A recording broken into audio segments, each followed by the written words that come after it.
Hey friends, how are you guys doing today? I hope you're doing so well, and welcome back to another thrifty video. Today I'm really excited because I don't know if I've ever done one of these on my channel, and that is a simple Q&A video. I reached out to you guys on my YouTube and on my Instagram to ask you guys what kind of questions you had for me. And if you missed those questions that I asked you guys, don't worry, you can always leave a question down here in the comments and hopefully I'll be able to get to them to answer them. But I thought this would be helpful and fun to see what kind of topics you guys want to hear about from me. Maybe have you guys learn a little bit more about me in the process, and I think that's super fun. So I definitely have some good questions here, some juicy questions, some spicy ones too, but a lot of it revolves around my reselling business. So if you guys don't know, and this is actually a question I got kind of quite a few times actually, is I am a full-time reseller on Poshmark, eBay, Mercari, whatnot, all of those reselling platforms. I resell clothing for a living, and then I share about that journey here on YouTube. So I would consider myself a full-time reseller.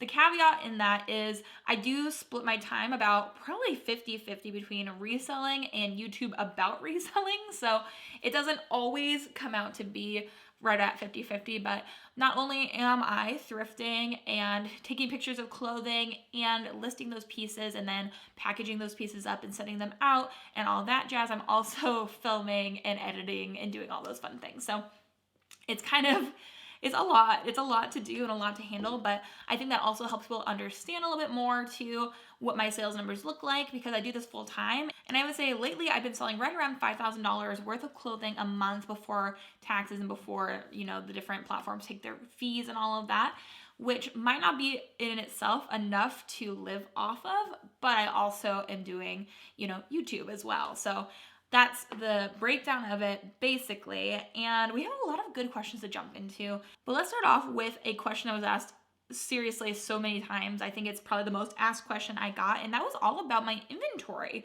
which I thought that was interesting in inventory management, how I manage my inventory, how do I track it, how long do I keep things in my inventory before I get rid of them, where do I get my inventory from?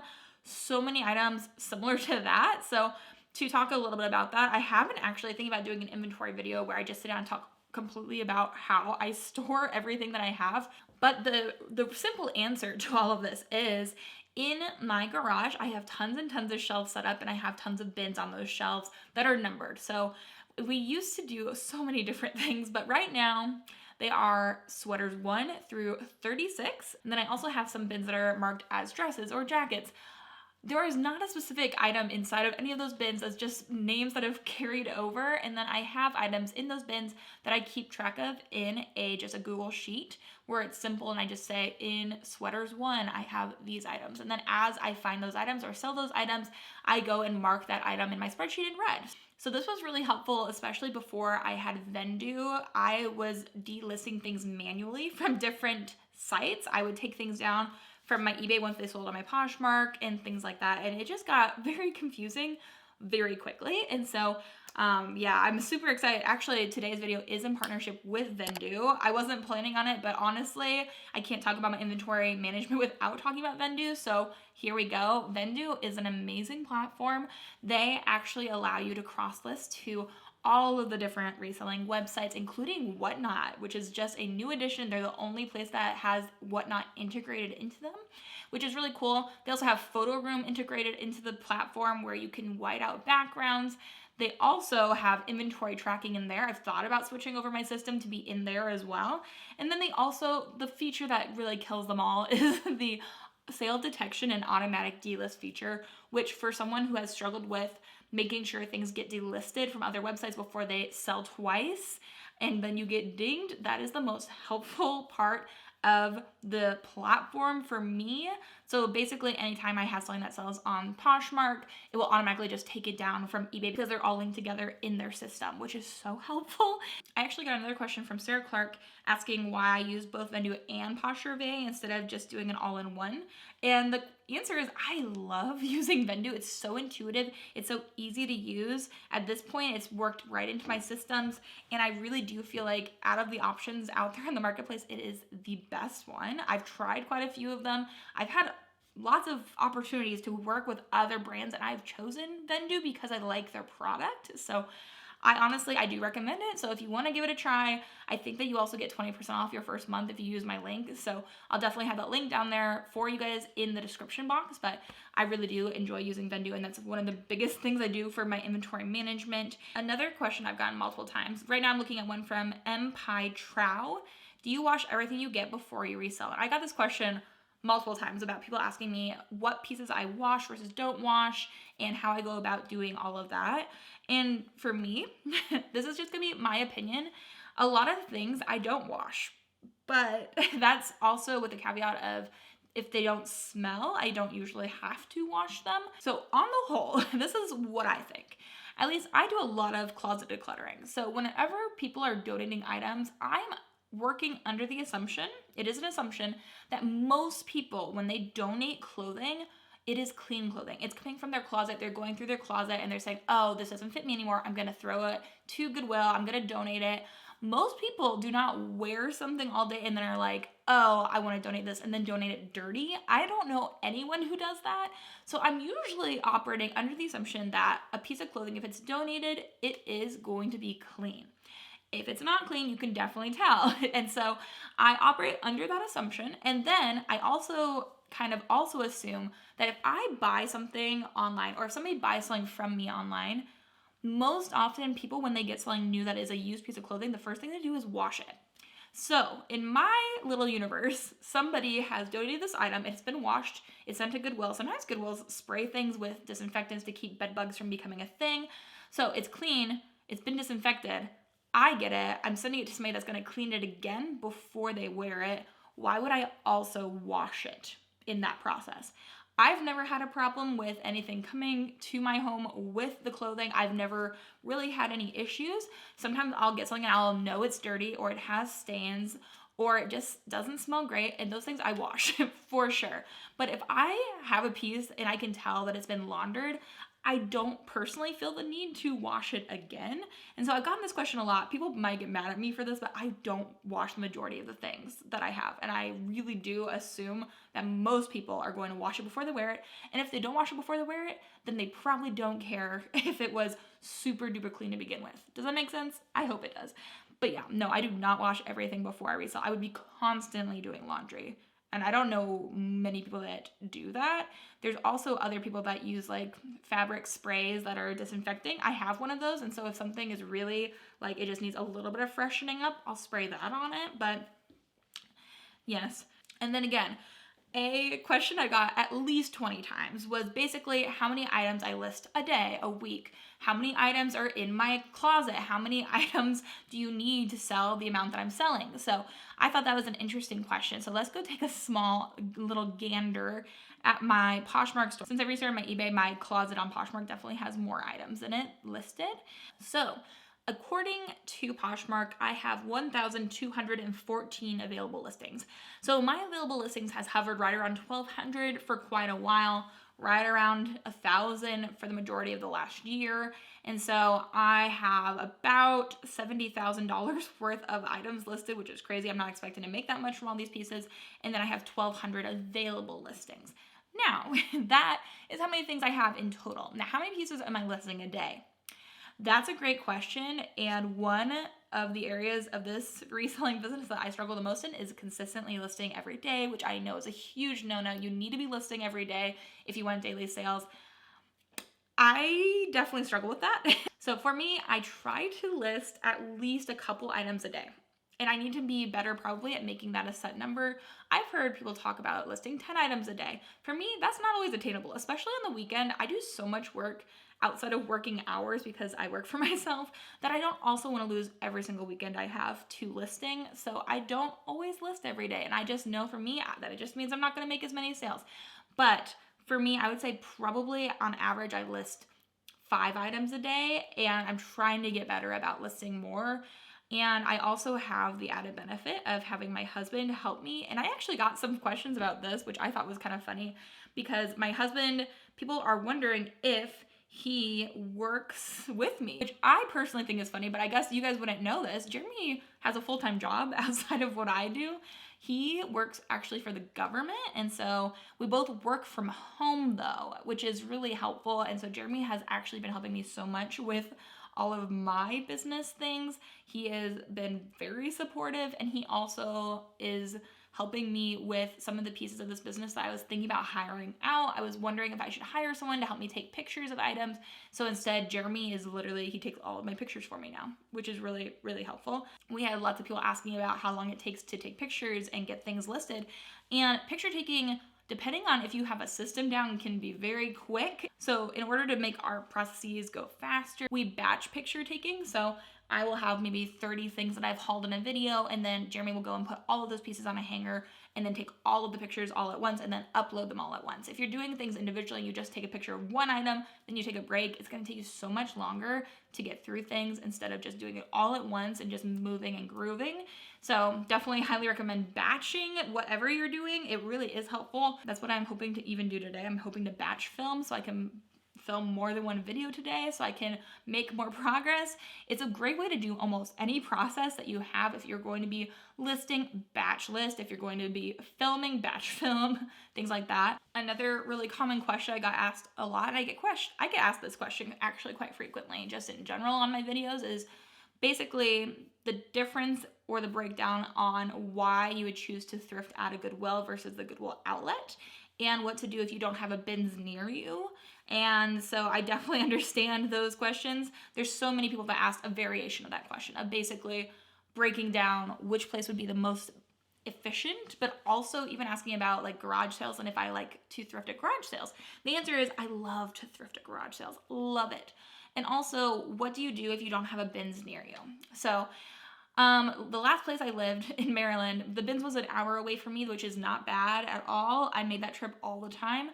If you are wanting to start reselling and you don't have a bins near you, I think that's totally fine. In fact, I would recommend, if you are a new reseller, that you do not start by going to the bins. The bins is the worst place to start reselling, in my opinion. If you're just starting out, start with what you have. Start with the clothing pieces in your own closet. Learn what brands that you already have resell well. Do some research. Watch my videos about brand lists. Watch other YouTubers' brands list videos. And then maybe start by going to a Goodwill after you've gotten comfortable with the landscape and after you've sold, or maybe even just, gotten interest in your items. After you feel comfortable enough to do that, maybe go to a Goodwill, a regular one where everything is hung and you can have an easier time looking at brand tags, getting familiar with brand tags, and also the lighting in a regular Goodwill is usually better than the bins. So you're gonna be able to see if things have flaws on them, because in the beginning especially, you don't wanna be picking up pieces with flaws or things that are gonna make it harder for you to sell items, because I'm assuming you have less capital invested and you have less capital to work with in your business. So definitely, I would start with a Goodwill. I really would. Definitely start with what you have, then graduate to Goodwill.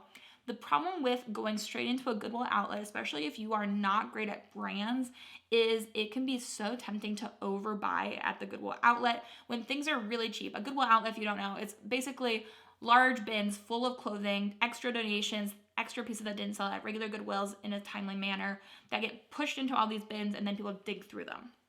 The great thing about that is you can get cheap inventory. The downside is if you are easily persuaded by how cheap things are, which most thrifters are, it can be really hard to leave items behind, especially if you're new at the business, when the item is only going to be like $1. It's really hard to say no. The best bins thrifters are the ones that are able to be really ruthless about what pieces they're picking up. If you can't do that, a lot of new people cannot do that, you will end up with mountains of clothing in your home that you cannot move and you cannot sell. And I have firsthand experience. I was a new thrifter and we started in the bins, and I still have pieces listed in my business that I bought at the very beginning of my journey as a thrifting reseller, like literally 4 years now. I'm about to go and overhaul all my inventory and get rid of things that are that old, but learn from my mistakes. Listen to me and do not start by trying to go to the bins. It might sound like fun, but you will be overwhelmed and you will think, oh wow, there's so much of this brand here. I should pick this up to resell. There's so much Loft. There's so much Nike. There's so much Adidas. There's all these things. And then you can be sitting on those pieces for literally years. It would be much better to spend $5 on an item that you know, because you can stand there and research it, will sell for $50. So just hear me out on that one. That's a lot of rambling. But I got that question so many times about people asking if they should go to the bins or if they should do Goodwills. And I think the best place to start is definitely at a Goodwill and not at the bins, especially if you're doing clothing.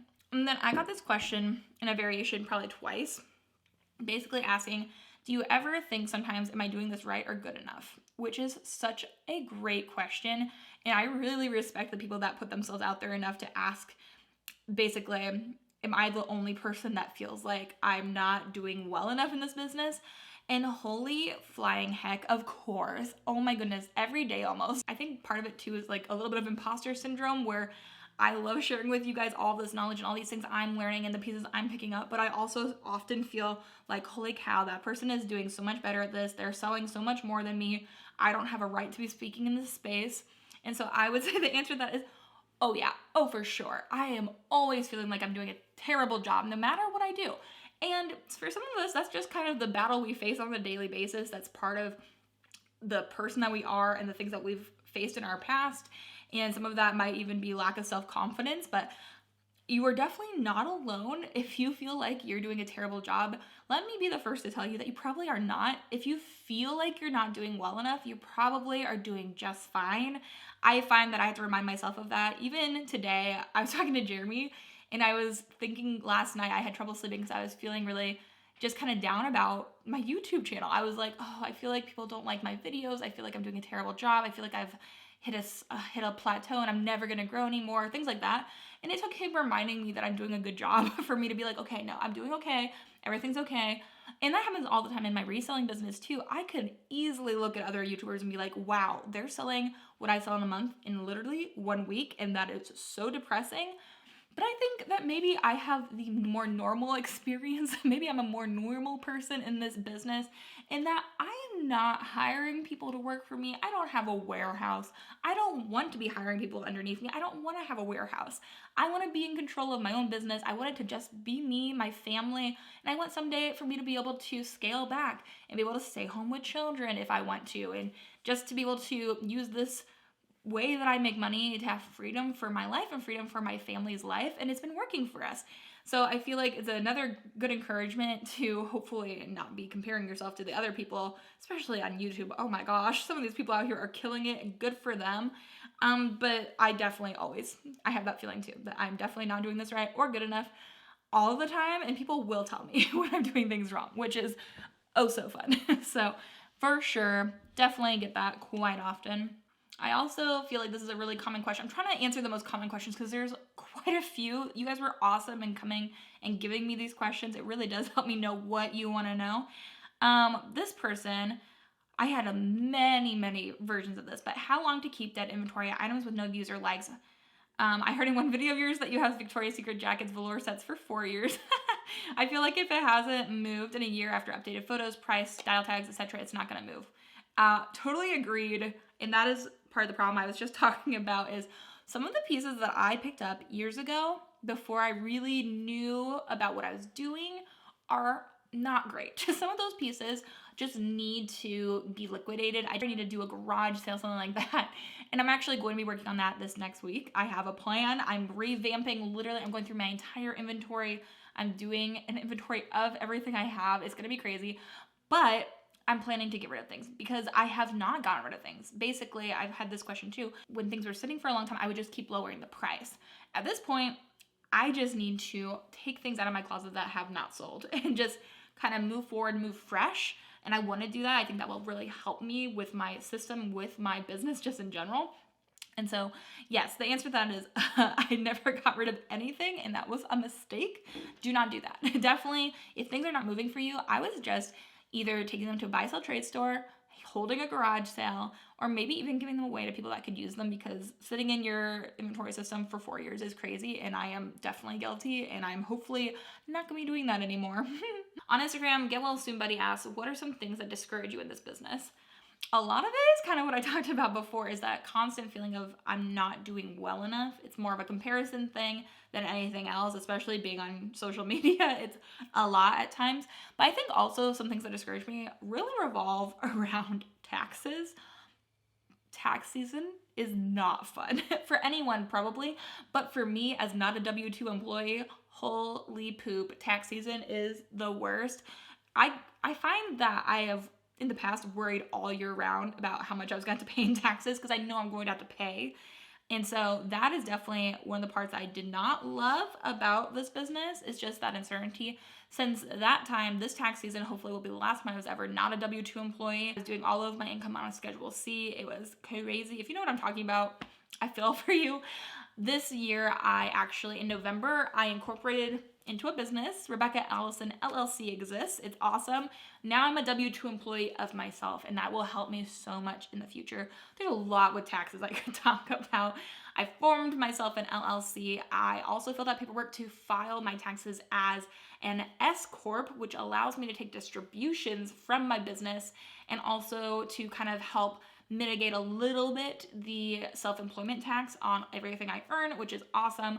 So anyways, basically the most discouraging part is losing money to taxes. That is always awful. Some other things that discourage me is the constant clutter that my life creates, that in order to make money, I have to spend money and I have to bring things into my house. And as somebody who likes to keep a tidy home, that can make life a little difficult. It can make life a little difficult for my husband as well, who also likes a tidy home, when he doesn't feel like he's in control of what is coming into the house, because I'm in control of what's coming into the house. It can be a little difficult. I would say those are the major things: comparison, the clutter, the taxes, things like that. I also get a lot of people judging me online for what I do, and also some of my family doesn't really support what I do and have no interest in hearing anything about my job. So that's a little discouraging too, but on the whole, those are the major things. And then the last question I'm going to answer is, how has your thrifting strategy changed moving from Maryland to Indiana? And this came from Svet S Express. And honestly, things have changed quite a bit. Let me know in the comments if you have been here for the whole time, for the move from Maryland to Indiana. I know I have a lot of new friends here on this space, but I was in Maryland for probably the entirety of my channel, to be honest. Before moving here, I lived there for 2 or 3 years, somewhere around there, before Jeremy and I moved back home to our home state of Indiana. And my thrifting strategy has changed quite a bit. I was doing primarily binsing. What? In Maryland, I did a lot of going to the bins in 2nd Avenue, which 2nd Avenue is a chain of thrift stores out there which are owned under Savers, which is a great place to go thrifting. And then here in Indiana, I have been able to find so many great things. I thought I was gonna really go down in what I could find when I moved from Maryland to Indiana, and I think I'm finding better things, honestly. Like, I did find a lot more designer items in Maryland, but some of those designer items sit for a long time until you find the right buyer. Like, I still have a Balenciaga jumpsuit I found in the bins out there that I have listed and hasn't sold, and I've had that for a long time. But here, I feel like I'm finding more pieces that are popular and great brands that will tend to resell well. I think it also depends, too, on where I live. I live in the northern suburbs around Indianapolis, which is a place where money is really kind of grouped. So there's a lot of expensive homes here. There's a lot of really expensive clothing that makes its way to the Goodwills. And so I'm able, because I know a lot of brands, I'm able to find really good pieces. And they're not usually the ones that people recognize. It's more obscure brands. And so that has been doing well for me, and I've been finding some really good things that are selling really well, and I'm finding things that are really popular and current, whereas I felt like in Maryland, I would often find things that were seasons old or years old, vintage designer, things like that, which was interesting. But basically, I've been able to go to normal Goodwills a lot more, which is a kind of more helpful strategy for me, at least, because especially for me with the health problems I have and with my flare-up of my autonomic dysfunction, which causes me to pass out. Going to the bins all the time isn't especially great for me. And so me being able to go to an air-conditioned Goodwill where I'm not bending over is really helpful. So that's been great for me. I think it also has just taught me to adapt. I've been doing a lot more garage selling out here. People have garage sales for typically 3 days, like a Thursday, Friday, Saturday. Out here in Maryland, they would have it for one day from 7 a.m. to like 11 a.m. And that was not it for me on a Saturday. Oh no, honey, no. So garage selling, I got a GoPro. We're doing some garage selling coming up here soon. Doing garage sales, going to normal Goodwills. It's been really good. It's been really fun. And I still will be going to the Goodwill bins. I still will be doing those things, but I don't have to do it in order to make it, which I think is really helpful. Ooh, I feel like I could talk more and more and on and on. So I have so many more questions that I wasn't able to get to. I'm so sorry if I wasn't able to get to yours too, but I feel like I answered a lot of the big questions that a lot of people had. So hopefully that was really helpful. If you guys enjoyed this video, then make sure you give it a thumbs up, and that will let me know that you'll want to see more Q&A videos in the future. I loved this. I love just sitting and talking. I love talking in general. So, but thank you guys for watching. And if your comment was in this video, thank you so much for giving it to me so I knew what you wanted to see. If you had any answers to these questions that were different from my answers, then leave them down below in the comments. Help some people out if they are also learning how to do this. It's really helpful information. But thank you guys so much for watching. I hope you guys are having an amazing day. I hope you have an amazing rest of your day. And until the next video, bye.